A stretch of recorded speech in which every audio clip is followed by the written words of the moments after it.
Yo, what is going on, ladies and gentlemen? Welcome back to another edition of the OG Sportscast. I'm your host, Dak. And I am Oliver. And we got the long-awaited episode that we told you guys about after our previous episode before the NBA draft. This is our recap after the NBA draft. But of course, so much more has been happening, as you may well have known or been What keeping has up. been happening? As you've been keeping up on social media, if anyone uses that, which a lot of people do. Yeah, I mean, Yeah. Let's get to our first excitement head coaching job. This was, I think, done Monday, Tuesday last week. This was like we're trying to go through the semi chronologically. I think this was the day after we filmed our last episode, which was a week ago today, if I remember correctly. But yeah, the head coach search is finally over, and thankfully, it was done before the draft. Yes. The Blazers, of course, I've been advocating for this guy to come to Portland for quite some time, and I'm so glad we did. But it is kind of raising some eyebrows a little bit. Not just, people around the NBA and the coaches circuit, but also the local news as well. I say that with, why do I say that?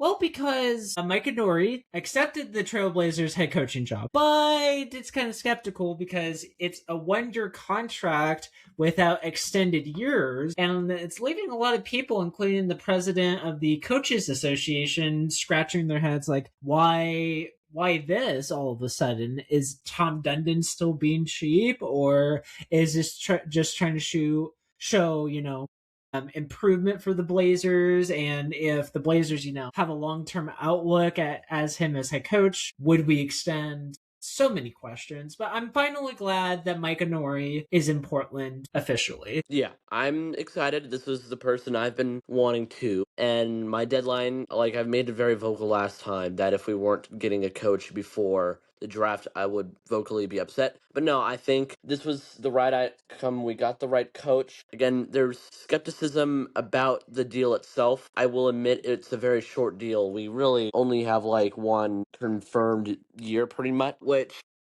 it's better than nothing, and I suppose, and obviously it's a very cheap deal, which, like, objectively, in my opinion, getting the cheapest deal possible is always a win. And Mike Onori accepted it. He's at least not, like, completely, like, dissatisfied. So, like, and obviously whatever he thinks about the deal or whatever he thinks about his bosses, whatnot, that's up to him. But what this is telling me is at least for the next season, we kind of have a new group in a sense to, like, he has a year to prove himself or at least get a feel for how things are going. And, like, that's a good jumping off point. And frankly, I do believe whatever happens, the Blazers will be a better team. And I think generally that might be forgiven in a sense. That's my opinion on it. But again, I don't know. It would have been nice if he was given more money, but he got hired, and that's all I care about, really. Yeah, because Portland, I was listening a little bit to his introductory press conference when, it had happened the day after. And, he's talking about so many things. And one thing that kind of caught me off guard was like, he said like, oh, Lillard? Oh, yeah, Lillard. Yeah. Like, he forgot who Damian Lillard was for a second. I was like, you should know who Damian Lillard is. He was our franchise guy for a long time. I mean, yes, I'll give him some credit. He's still a new coach for Portland. He probably doesn't know all the players, but, I saw him turn it around after that little mishap, and he said that, he's been looking at Dame's, recovery process, and he thinks that he's ready to go at the beginning of next season, and that he could even be thrown back into the starting lineup in replace of Scoot Henderson. I mean, he said it was looking great, and then something that made me very hopeful as a Blazers fan.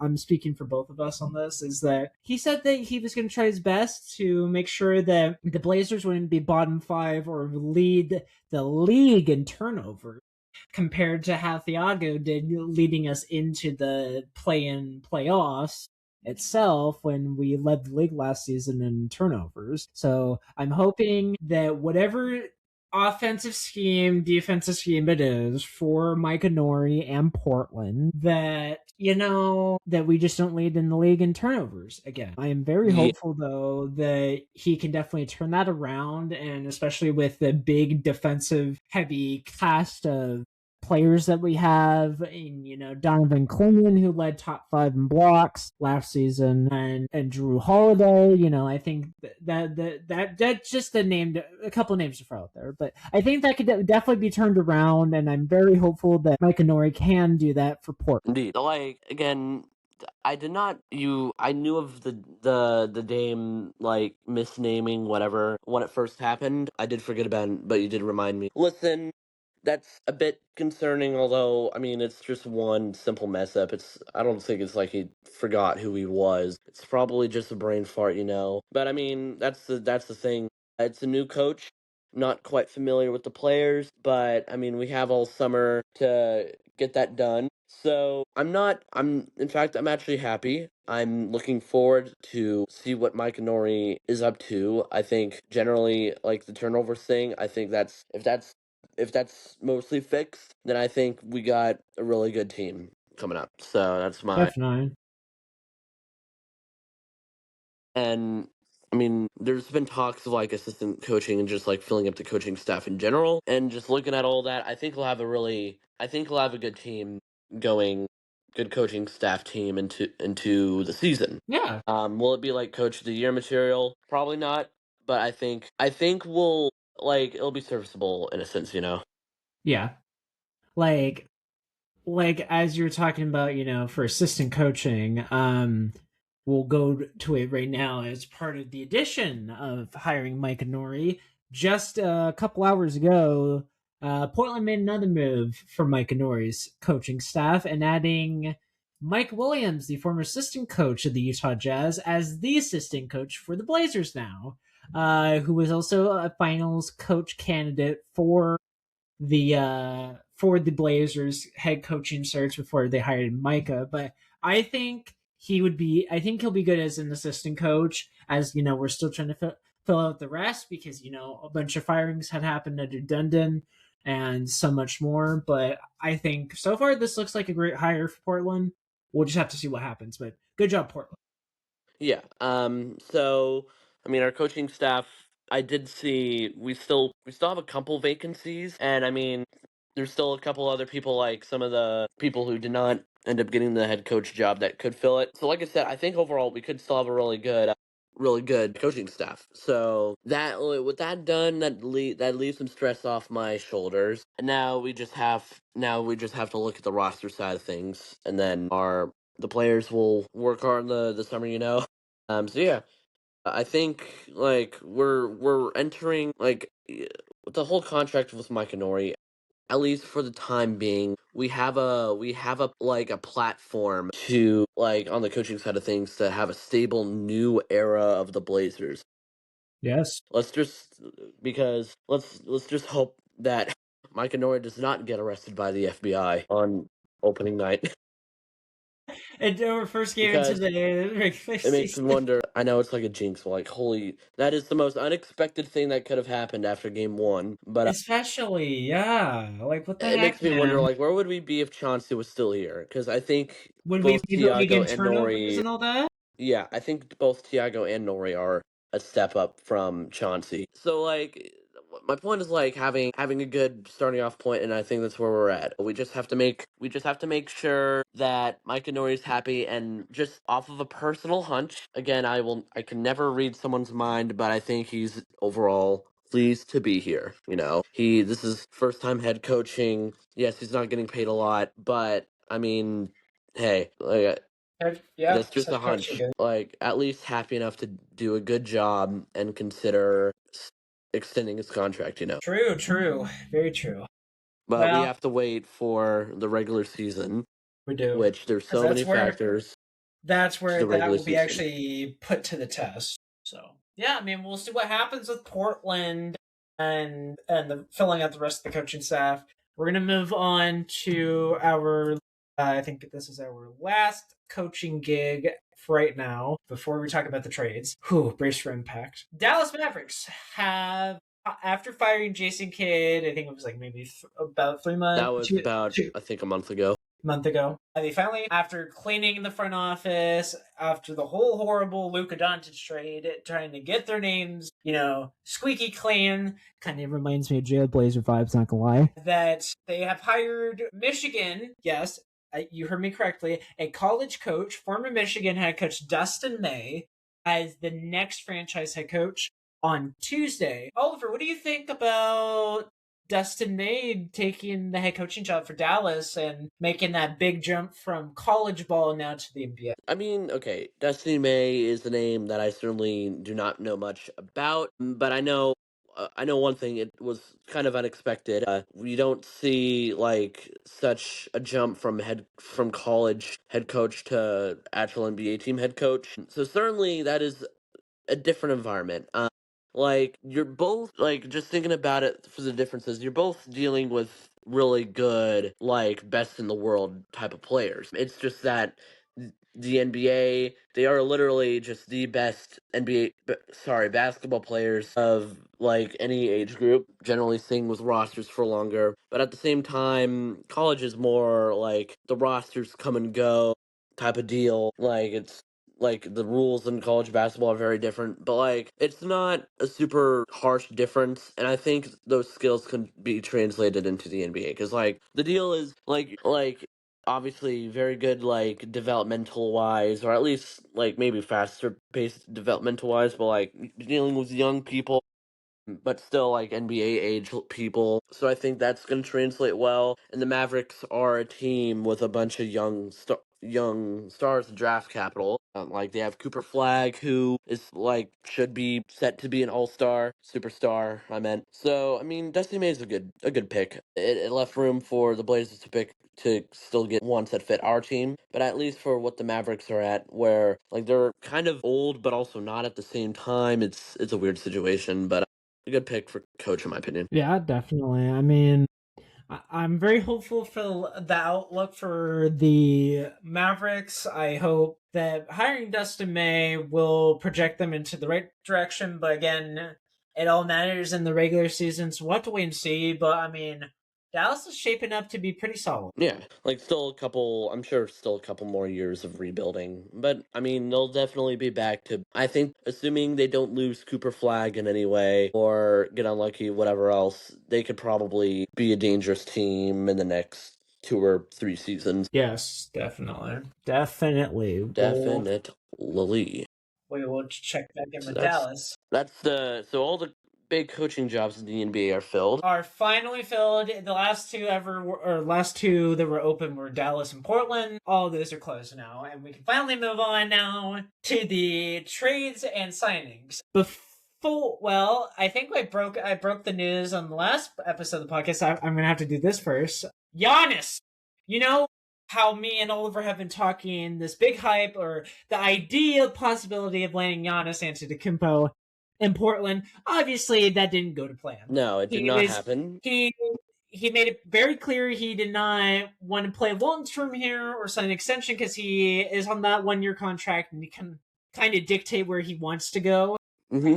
And he made that clear. And so when we recorded the last episode, Giannis Antetokounmpo, and this is just him by himself, not his brothers included. His brothers aren't going with him. That has been confirmed. They're staying in Milwaukee. That he has been traded to the Miami Heat. I know this is kind of old news right now, but he's been traded to the Miami Heat for a lot of picks, might I add you, and some young talent. A lot of picks, yeah. Let me dive deep into this real quick. Let's pull it up. So instead of going into Portland's picks, which we still retain, they decided to go after Miami's picks. Here's what the trade is. Giannis and Bobby Portis get sent to Miami for Tyler Hero, Khalil Ware, Jamie Jaquez Jr., Giacomoconis. A lot of funny names, but yeah. And three first-round picks, including the number 13th overall in the first round in the draft, which we will get to later on, and one pick swap and one second rounder. Holy goodness, Oliver! What do we think about Giannis heading to Miami now? And do you think Miami will be a contender heading into the East next season? I will say it does certainly sting. I kind of had the feeling deep in my heart that nothing ever happens. I was hoping at least we'd be a facilitator on Leon Brown, which there's definitely news around that. We'll get into it later, but for the Yes. time being, I think I'll start with the Bucks. I think they got a decent haul. Like they certainly got it. It's not like a steal in any way. They got four players, including Tyler Hero, who is a good player. Probably will now. I mean, he will be the best player on the Bucks for sure. Arguably, even next to Jaime Hawkins. Who knows? So, like, they're definitely not like they know what they're doing.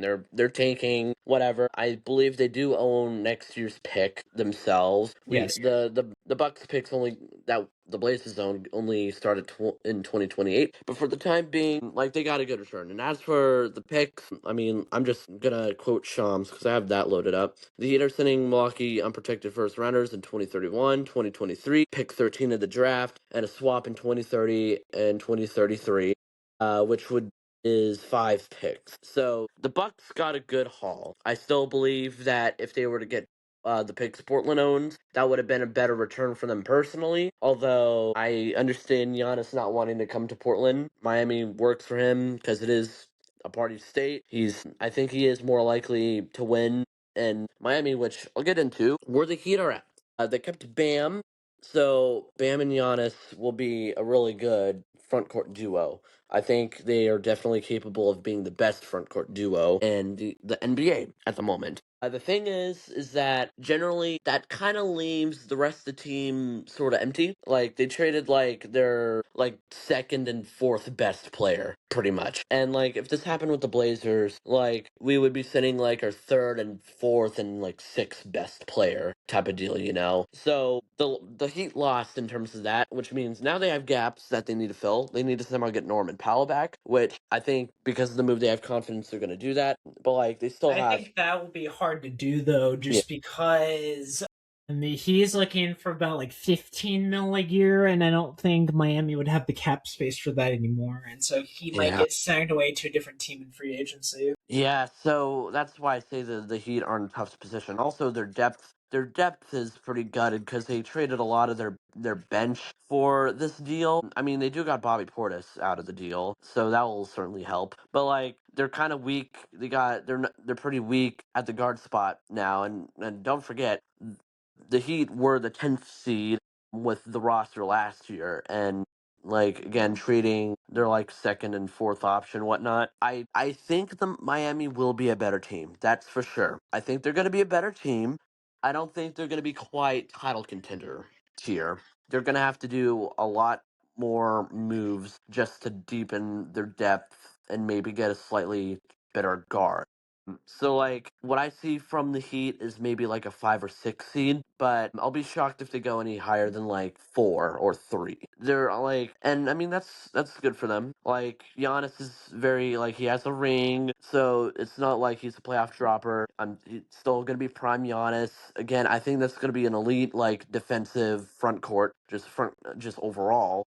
Just like it's kind of a case where, well, what's a good analogy for this? You have like a nice like balanced meal, but you trade like you take away like your nutritious like you take away your like fruit and carbs for a bunch of protein, you know. Like Yeah. that's kind of like what it feels like. So they just need to do more, and they haven't really done much else since the trade occurred. So, but yeah, that's my take on the Giannis trade.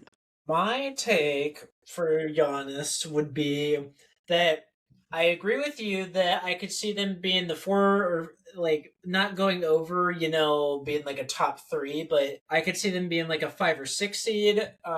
Because it just depends how they're going to fill in those gaps, especially after they decide to gut, half of their freaking bench. Oh my god. And yeah, so I mean, just depends. I think Giannis would be a great addition, or is a great addition. Not what is whatever I just said. Yeah, I mean, It is a great addition. It just, who are your guys' weapons going to be on the perimeter while Giannis is, patrolling inside down below in the backcourt with Bam Adebayo, like, and Bobby Portis is a great 6-man option. No question about that. So that's great on that end. If I had to grade this trade, I would say who wins this trade? I think the Bucks win, in my Yeah. opinion. That's what I think, because the Bucks got, all-star Tyler Hero, you got young Khalil Ware, Jamie Jacobs Jr., and the foreign player, and then you got a haul of picks, which you guys have been looking for quite a while, in which you finally get from Miami. I must have Houston, my fault. Yeah, I think personally this worked out for the Bucks' future, and that they can continue to go down the rebuilding mode, while Miami is in the win now situation where they've always been mid ever since Jimmy Butler decided not to play for Miami anymore and got traded to Golden State, in which he's also returning next season from his ACL injury. Mm-hmm. That I think they're definitely in a win now situation, and I think it is a great addition for Miami. But we'll just have to wait and see. Like I said beforehand, who your guys' outside perimeter weapons are going to be for sure. Yeah. So overall, we'll see how this trade develops. I want to see perhaps like if the Bucks were to flip Hero once again, or like I've seen them like somehow try and flip Hero to the Blazers or something similar to still somehow get the Milwaukee picks. I don't think it's gonna happen, but we'll see about that. Definitely see about that. And we'll see. We'll continue to look into Giannis and how he does. Hopefully, by the way, Giannis stays healthy for Miami. Because if he only plays, God, if he doesn't play a lot, then that's just gonna be really tragic. Mm-hmm. So I might be slightly better that Giannis did not end up in Portland, but I mean, I still have to I still gotta be happy for him. Plus he paired with Dame and all, so True. we're gonna have Bucks fans for that reason. But yeah, good luck on the long ass rebuild upcoming Milwaukee. Yep. So yeah, that is the headline trade of the week. Now, onto a signing front. Trae Young is going back to Washington. He signed a 4-year deal on the same day the Giannis trade broke out. 4 years, $212 million. He declined his player option, $49 million, and decided to sign a long-term deal with Washington. Hey, I think this is a great outlook for Washington, especially since they still have a young roster that is willing to try and start, still contend. Mm-hmm. I think personally, I'd say give it another year or two, and let's start looking out for Washington. Let's stop clowning on them. I think they could possibly be a threat in the East if they play their cards right. Like, they resigned, because one of the big questions was, are you going to resign Trae Young, and are you going to keep Anthony Davis? They already completed part one of that issue, re-signing Trae Young. Great shooter, lacks on defense, but great offensive shooter, great re-signing, I would say. Yeah. I mean, it is expensive, but I mean, it is Trae Young, so it's excusable. Whatever Trae Young wants is none of my business, but what I'll say is, I think for the time being, especially because the Wizards got the number 1 pick, they're definitely going to be a problem in the East coming up. For the immediate future, assuming they keep Anthony Davis, which, in my opinion, I don't think they will. In my opinion, at the immediate moment is a better person on your team than Anthony Davis, just because of the injuries, the age, But I mean, if he's healthy, then that team can be really scary. I think at the moment, the Wizards for the upcoming season can get in the play-in. Like I think they could possibly reach the 10 or 9 seed. I don't necessarily think that's going to happen right away, but I mean, if Trae Young sticks around, which he will, and if either Anthony Davis gets flipped or he stays healthy, then I think they can make the playoffs in the future.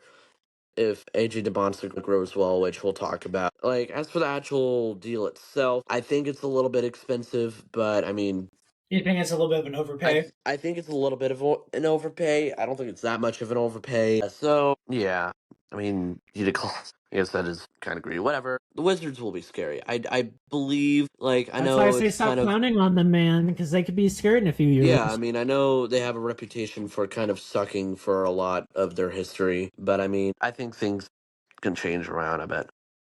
Yeah, we'll see. We'll see what's going on with inside the state capitol. And I'm one. If I'm Washington, I would say trade Anthony Davis I would trade because Anthony Davis too. Yes. he's been injury prone for a long time. We all know this, but I just don't see him being a part of your guys' outlook on the future because you guys have Alex Starr still. You got Koulibaly. You got all these young guys. And you just got Debansa. So, I mean, yeah, I just don't see him part of the long term outlook for this Washington squad. And so I think he would be off in a better contending spot. I think Washington probably feels the same and will pull the trigger on a trade sometime very soon. Yeah, like even selling relatively low for Anthony Davis would probably be the best bet for them. Not like in the sense like bad players, but like not like star for star type of trade, you know? Right.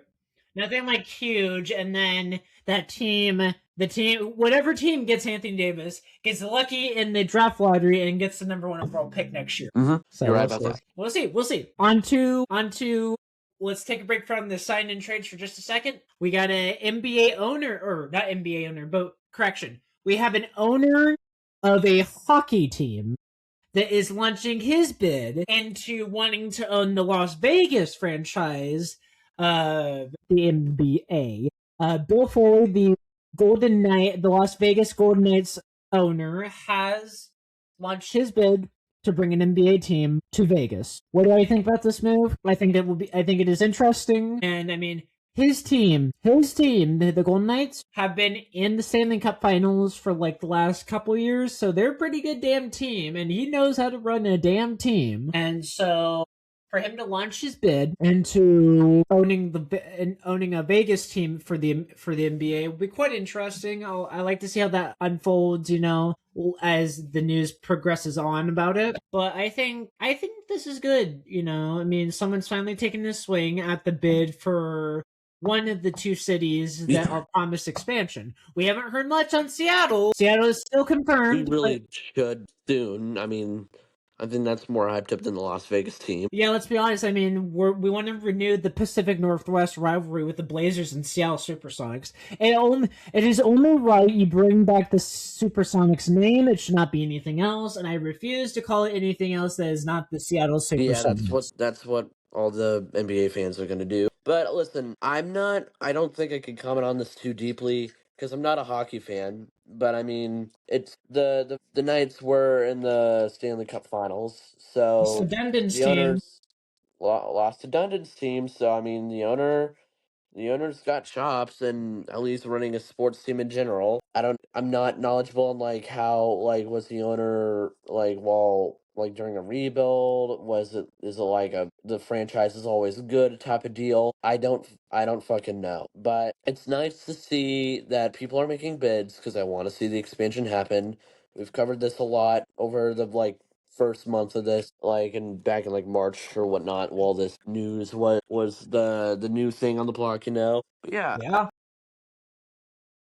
I'm excited to see Las Vegas get a team, and it's nice that the owner of the other sports team from the city is getting on in it.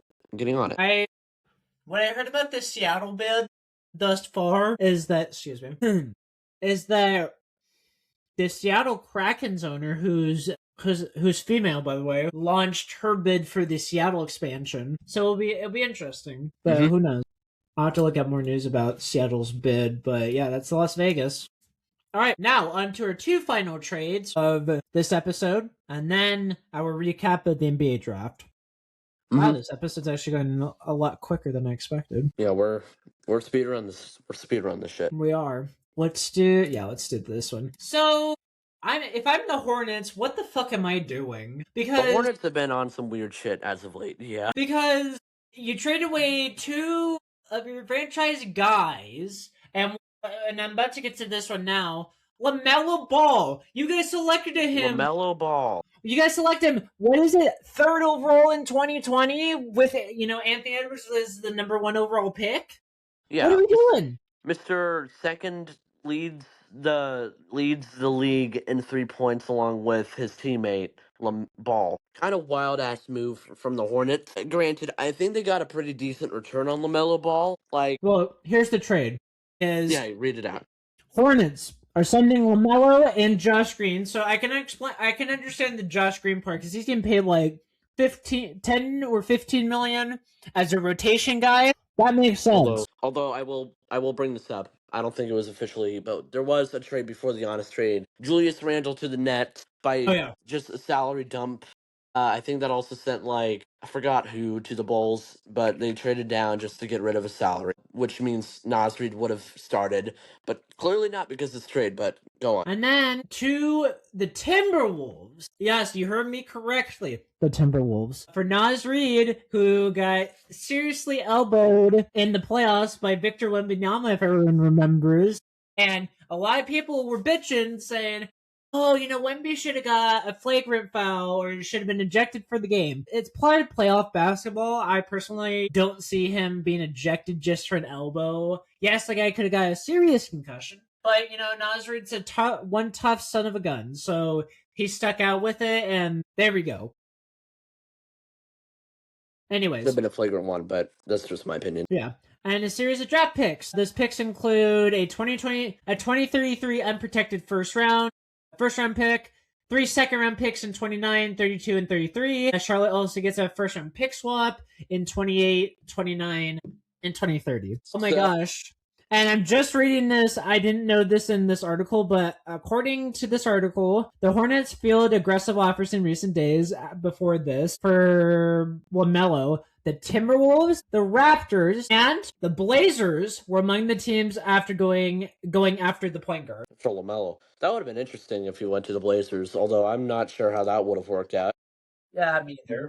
Anyway, okay, I think the Hawks are kind of out of their minds for doing this trade because they had one of their best seasons in a long while. They have the longest playoff drought out of any team in the league currently, and trading your star, which would have been your easiest path, most straightforward path at least, into re-entering the playoffs and building off from there, is gone, and you traded him for Nas Reed, which Nas Reed, who, I mean, is a respectable player, no LaMelo Ball, and a bunch of picks. Most of those picks being for, I saw people joking about this, people who are currently in middle school right now. So, I mean, considering a trade we're going to cover later, which is also kind of a culmination of this, they have a bunch of picks that you can either draft from or just use in trades in the future.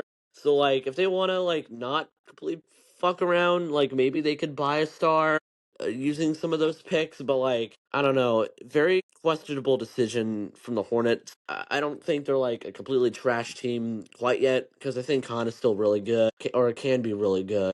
I would say Miles Bridges, but we're getting into that. Well, my question is then, who would the franchise guy be? If I were Charlotte, would I want to have my franchise guy be Brandon Miller or Con Knuckles? I don't know.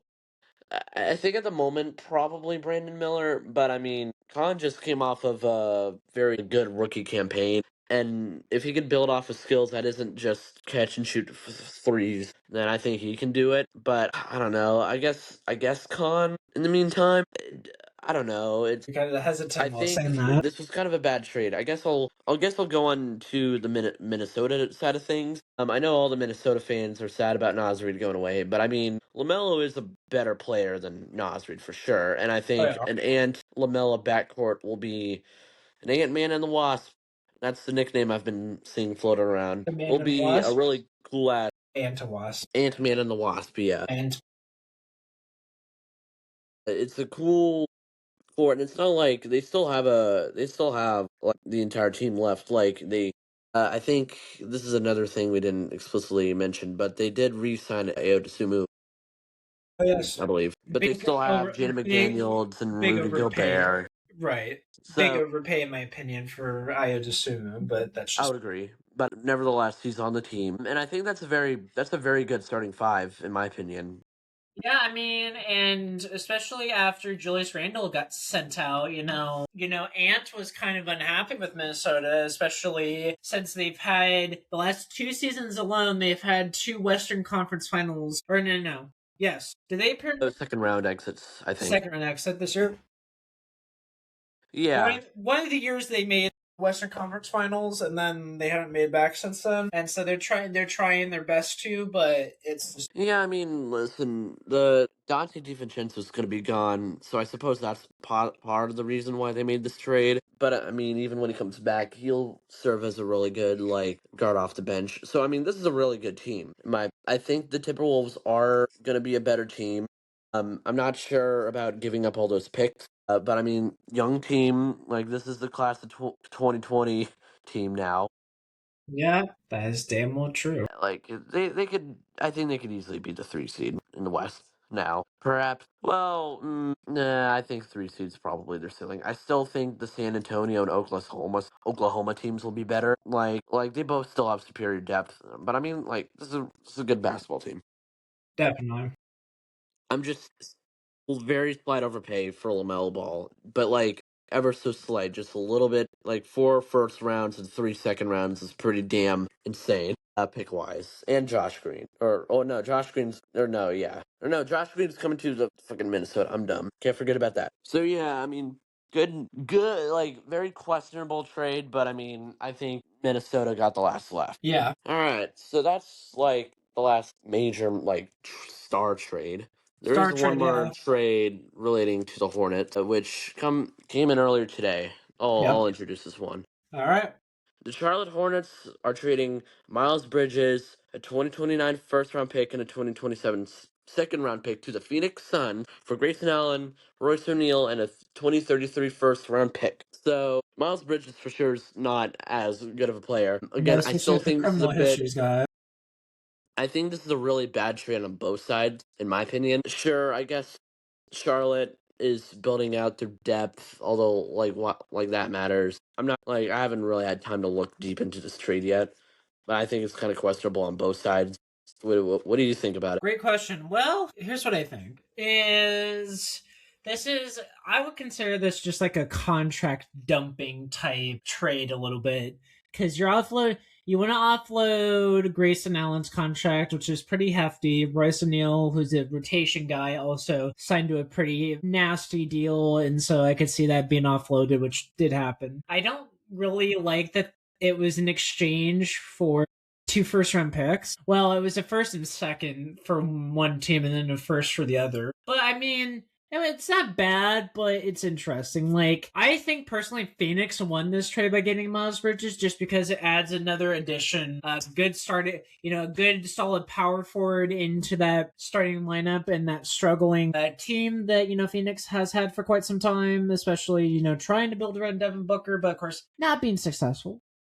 Hmm. And so I think personally, this is a Phoenix won more or less of this trade compared to I'm sorry, compared to Charlotte. I mean, Charlotte just keeps building draft capital. I think that's good for them, but they're really just going to have to dig into into their bag and be like, okay, who we gotta solidify who's going to be our star next season. How are we going to build out the rest of this roster, so forth and so on. Yeah, just quite a mess. I haven't seen a Charlotte team being this messy probably since Michael Jordan sold the team, to be honest. I thought they were very hopeful at the end of last season, but again, LaMelo's gone. Now Miles Bridges is gone. This is quite a debacle if I'm a Charlotte fan, and I would be in, in questioning the front office decision to trade these two guys. But Yeah, personally, I think Phoenix got to offload bad contracts, took on Miles Bridges, which is a better yeah. I upgrade think compared to the shooting I that think for the Phoenix is the Hornets. winner. It's certainly not as like slam dunk as the Lamelo Ball trade, but I mean, I think Phoenix could build off. I don't like this. Definitely is not like a final piece of the puzzle type of trade. No, Like I don't think Phoenix is suddenly going to become a way better team because of this. But yeah, you're right.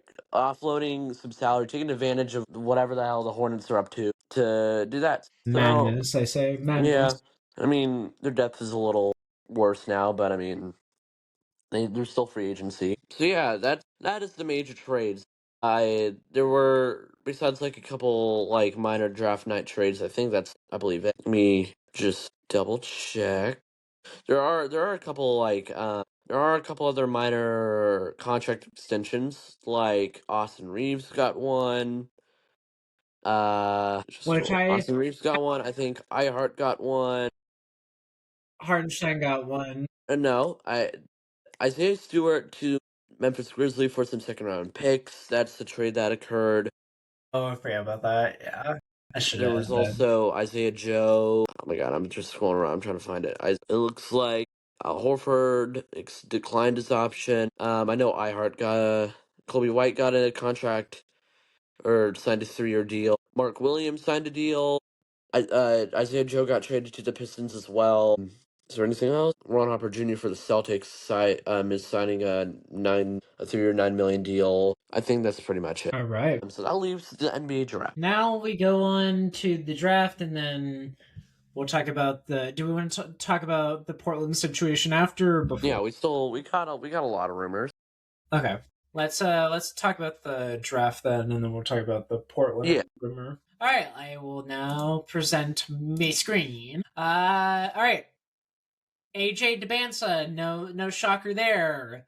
Picks 1 through 3, no shocker there. I would AJ argue 1 for 4. DeBansa, 1 for 3. Yeah, you're right.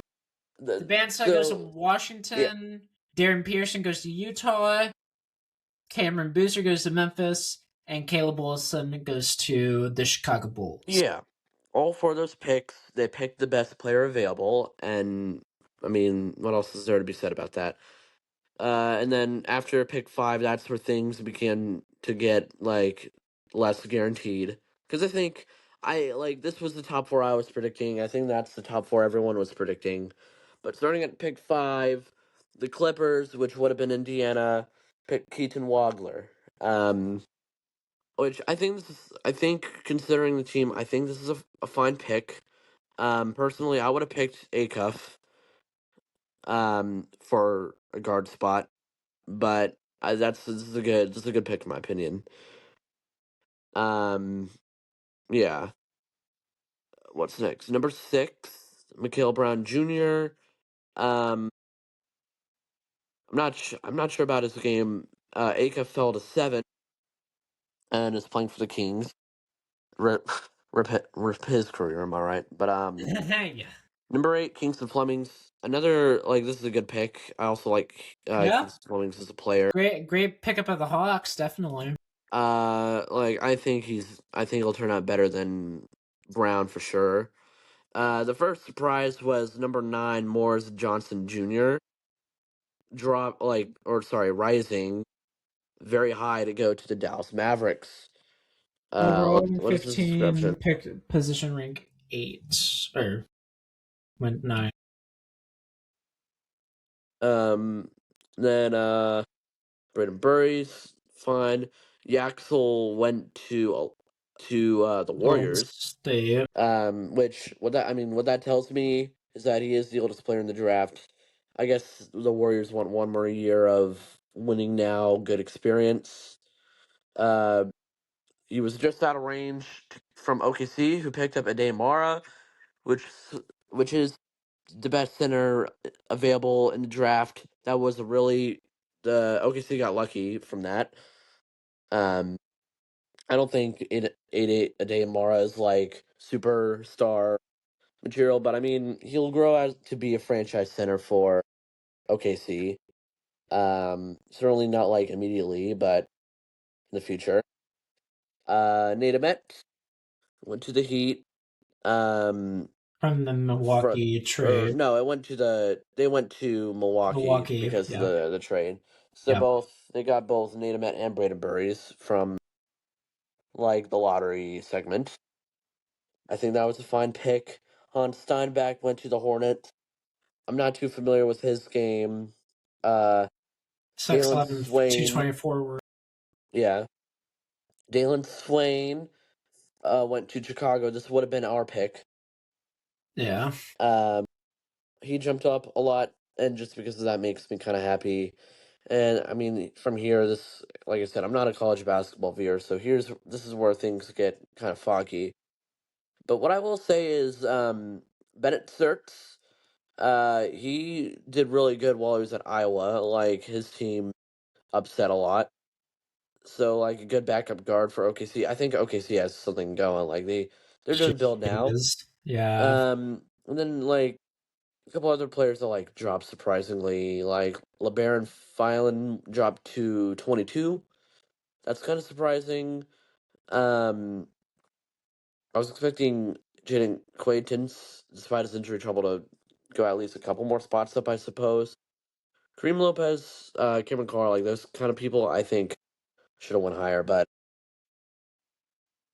like, I think generally a lot of these picks are pretty good considering what was available. Is there any like standouts you can think of? Uh, not at the top of the dome, but to see, who we would have picked at this spot was interesting. I will give my feedback at pick 11 here. Yaxel Lindenborg. I think that's a good pickup for Golden State. Mm-hmm. But I don't know if you saw the clip during the draft or not, where the front office was kind of arguing who to pick between Luxembourg and somebody else Mm-hmm. because I did see that. they just didn't know who to pick. I did see that, and that is a little bit concerning. Yeah. But I mean, right choice between Amar. I guess it is kind of a shame that they allowed Damar drop to Oklahoma, which like that is the team, that is the player that they needed for sure. Yeah, But I 7-3 mean, center. good Jesus. pickup for both of those teams. But still, I think if I had to pick like my favorite player, I think Peterson, especially because Pearson. Utah is the better team. But I mean, he's a really good scorer. But I mean, Devonta, um, like the Wizards will be good in the future. Definitely, and it's a team that we should stop clowning on and look out for sure. Mm-hmm. And I Yes, think, indeedly. and that's our recap of the draft. I mean, pretty solid, pretty solid. I'll show you guys the second round. Nothing, crazy there, but this is what the second round was. Obviously, Portland has no picks, so No picks. uh, We were the only this team is that did not draft a taken. player, so not a very exciting segment for the Blazer fans. Yep, definitely. And then I should pull this up for fun. I've been hearing some wonderful, and I mean,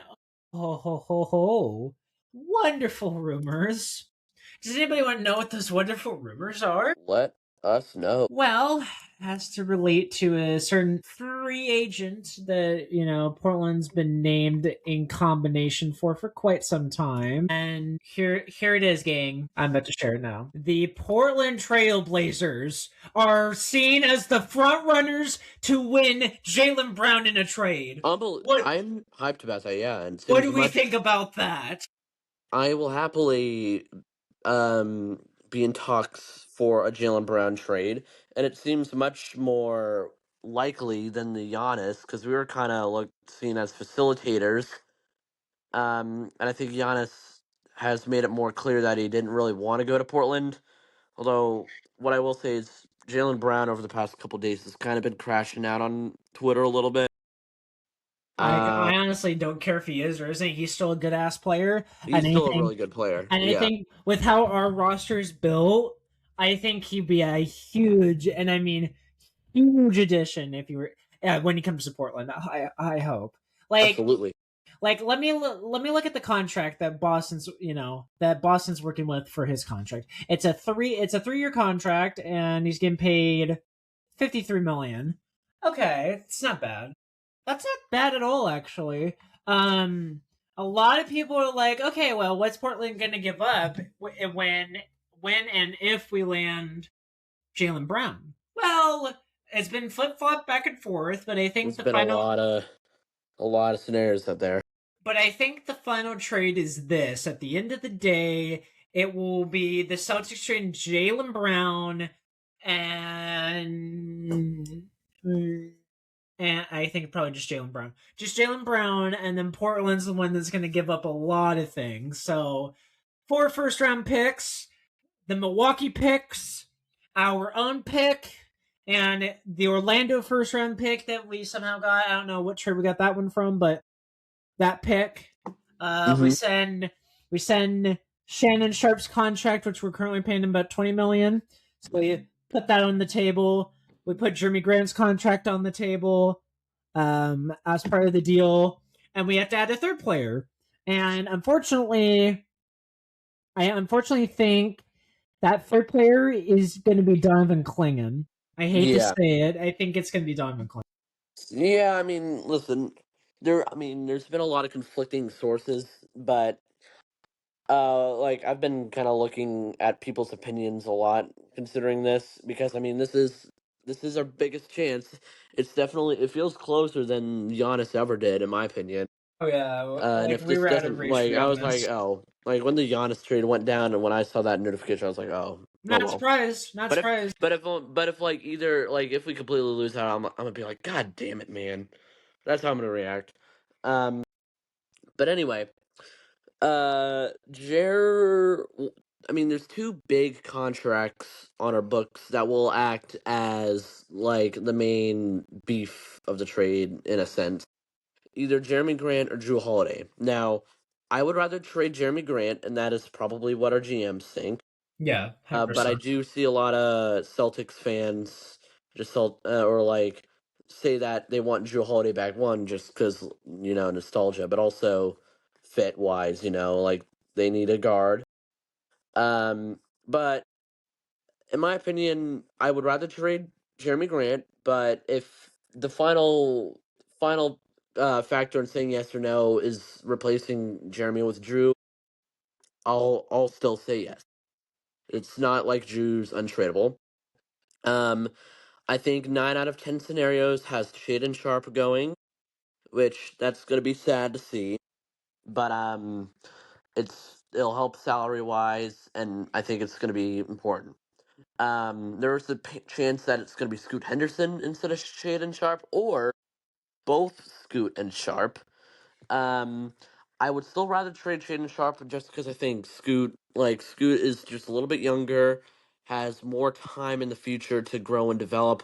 I think he'll be a better fit on our team, kind of like more like a little bit more of a defender, like on ball type of like score. Although he does kind of play like a shooting guard, whatever. Um, but I mean, Shaden Sharp is still immediately the better player, and he has slightly larger contract. I meant. Um, at least for the immediate time being. Um, that lines up almost perfectly salarized, but obviously, the Celtics will not accept just Shaden and Grant.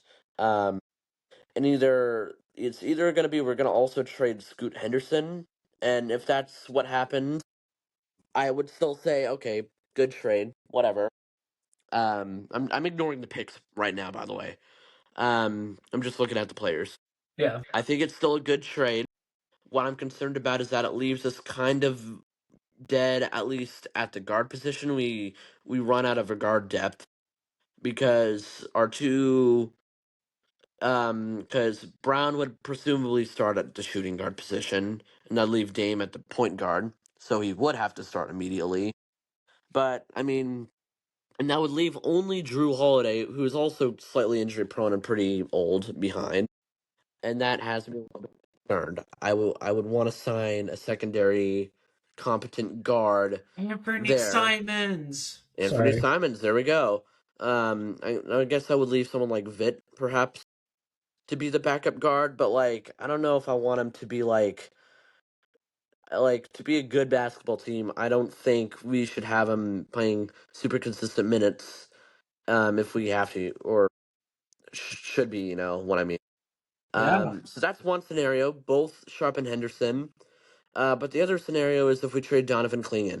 There's been a lot of rumors saying that the GMs do not want to involve Donovan Clingan, and I would agree.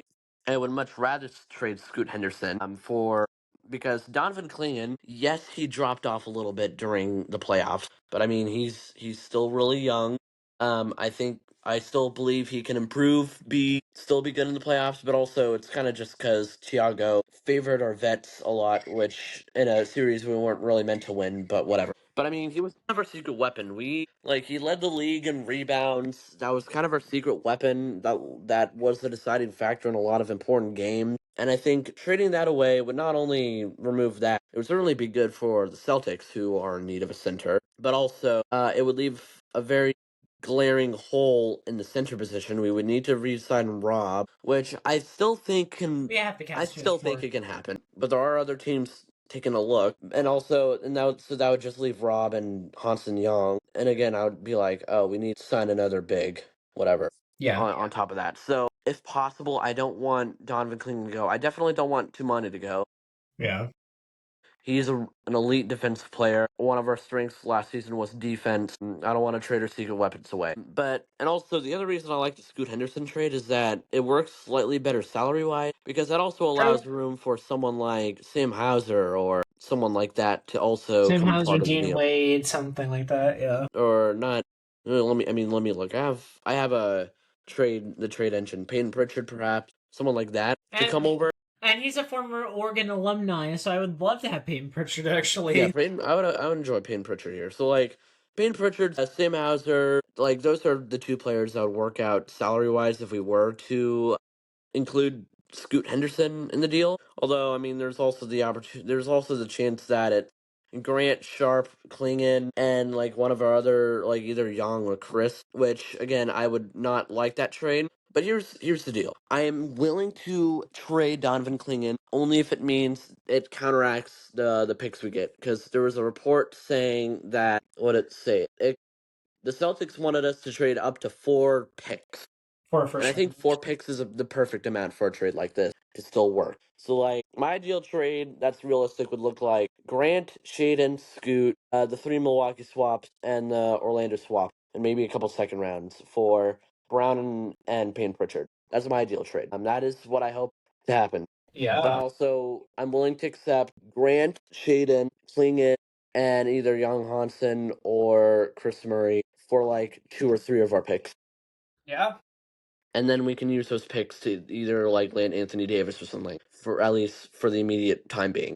Yeah, I don't I know. mean, I was looking very hopeful. I mean, when I saw, because the rumors started around like dinner, around like 5 o'clock. I was like, okay, they're kidding, right? They're kidding that we're seen as the front runners for Jaylen Brown. And so I double checked my information, and I saw someone linked the Athletic, which is a well-known source reporter for anything basketball or anything like sports related. So I click it, Yeah. and next thing you know, that tweet I just showed you guys by NBA Central, those are legit. That Portland is the front runner to land Jaylen Brown.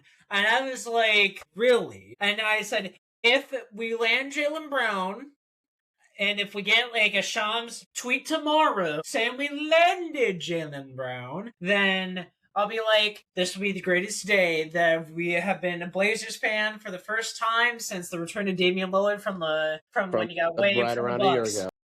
Yes, exactly. Yeah. So very interesting. I was like, while we were filming this, I was like, oh my god, there might be a trade happening while we film. No, nothing has Not happened yet. yet. Not yet. Nothing's happened. I don't think we'll see anything, if anything, until tomorrow morning. But like this, it feels like a real possibility. I just hope we don't fumble this because this is probably the last major like superstar acquisition we could get. I just hope it's not like every other time there's been rumors and we just miss Yeah. out on it. Which I Right. mean, if that happens, we still have a bunch of good picks. I still think if we were to just run it back, we can make the playoffs again. And either way, we just definitely are not like win now. Right.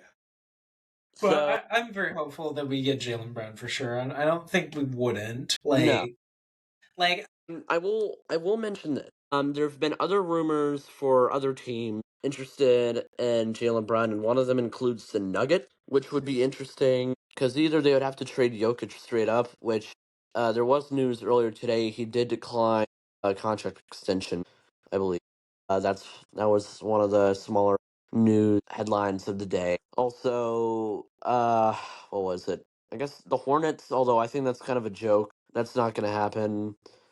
Yeah, I like we got this. We just straight up got this. because let me be frank with you here, wonderful viewers and Oliver. When was the last time Portland has landed an all-star like this? Not Name the last time ever. it would certainly be before Damian Lillard, that's for sure. Yeah. But yeah, I hope that happened. I will say I believe that's all we had like directly lined up for the podcast. I've been seeing there is one other rumor I did There's see, which I think would there's be so interesting if it actually happened. which one I'm are trying you to talking find it. about? I saw something saying that first of all, LeBron James has not been in talks with the Los Angeles This Lakers, is true. Yeah. and I've Golden been State. seeing, yeah, Yes. Golden State, but also they want to bring Anthony Davis into the team, which would Just to leave a try to starting lineup coax of LeBron to join, which is yeah, interesting. which that would be interesting. A team of Steph Curry, Draymond Green, LeBron, AD. LeBron, AD, Porzingis, and Jimmy Butler. God. That Well, is no, a they would. really that Well, is a really weird team. that is, but I think Jimmy Butler would be a trade piece to Washington because AD's still under contract in Washington. Or no, that is true. You're right.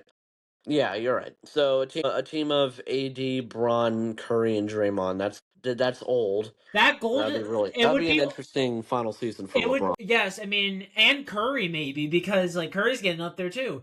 But I mean, it would also be a scary team to watch. Let's not Oh, get that absolutely. twisted. That would be very scary. Just imagine Curry shooting it from deep, and then he's like, "Actually, nah, LeBron, come here. I'm gonna throw you an alley." Throws the alley. LeBron catches it for the dunk, and I'm like, "Oh my god, oh man, Yeah, that'd I be mean, there's interesting." still. Well, and here's I'm the just reason. Yeah, go ahead. I'm sorry. Oh, I was just say, well, I mean, there's been a lot of stuff like there. I saw something saying like Aaron Gordon to the Blazers. That would be a Okay, nice solid pickup. that'd be a solid pickup. I mean, But there's he's still a also lot of injured prone. Kawhi trade rumors. Yeah, yeah, Personally, yeah. I would not want to trade for Kawhi, but No, that's no, just no. my Well, and our opinion. backup option for if we don't land Jalen Brown is Anthony Davis, which I'm not really keen on either. No, I'm not. I wouldn't like that. But here's something that I thought was really nostalgic. So you know how we talked about the Mavericks earlier? Mm-hmm. This has to refer to Kawhi Leonard. You know how Mavericks cleaned their whole front office? They hired the new president, basketball operations. Mm-hmm. There have been talks earlier today that Kawhi Leonard is impossibility of either going to Dallas to team up with Mm-hmm. the former Raptors owner, that is now the Mm-hmm. Mavericks president, or Kawhi Leonard returns back to Toronto. And I'm like, well, how would that work? And they said, oh, we'll just give up Brandon Ingram. And I had saw something somewhere where the Clippers wouldn't be such enticed to receive Brandon Ingram, but they rather receive Colin Murray Boyles, which is interesting. But the fact that there's this rumor that Kawhi might go back to Toronto is interesting. What do you think about this? I think that's an interesting possibility. Listen, I haven't really seen that much, so I can't say that much more about it at the immediately. But we'll see. Yeah. And before we sign off, wonderful viewers, let's talk about this. Fire made WNBA history with the crap ass Mystics. We went into not one overtime, not two overtime, not three, but four. We went into four OTs and ended up losing. But hey, we ended up into four OTs.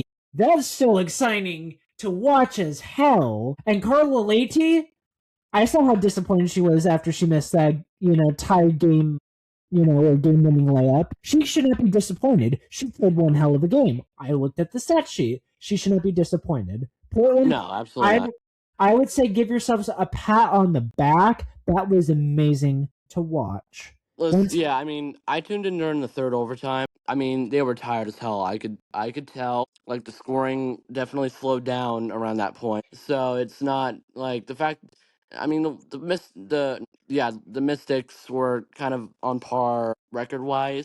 But I mean, I think it's just my takeaway is that there's something about Portland and long ass basketball games.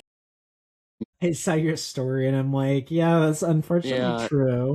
that was my thought. So I guess I want to see like what other records it broke. I think it broke the total team fouls because I looked at the fouls. There was a little bit of a discrepancy.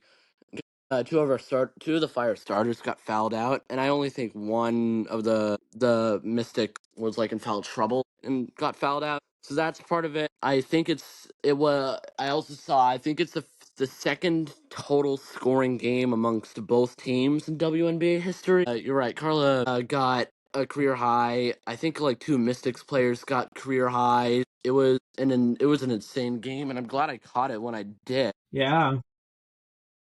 And I think also most minutes played by like a single player, if I'm not mistaken. Yes.